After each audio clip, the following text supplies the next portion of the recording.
On another topic na po, last na lang po, yung sa drug testing na in-order rin po ng Transportation Department. Bukas po ba yung PALAS to reconsider yung decision ng drug testing? Kasi po sabi ng Piston, mahirap po yun dahil yung pera nga po yung kinikita nila apektado kapag ipinatupad yung mandatory drug testing para sa PUV drivers.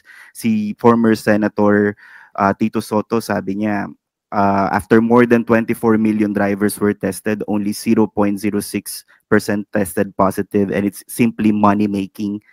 Pag-aaralan po kaya ito? Dapat pong pag-aralan kasi ito po ay kailangan din po, tandaan po natin ang inaalagaan po dito yung safety po ng commuters, ng mga passengers, ng mga tao na gumagamit ng kalsada, including na rin po yung mga drivers.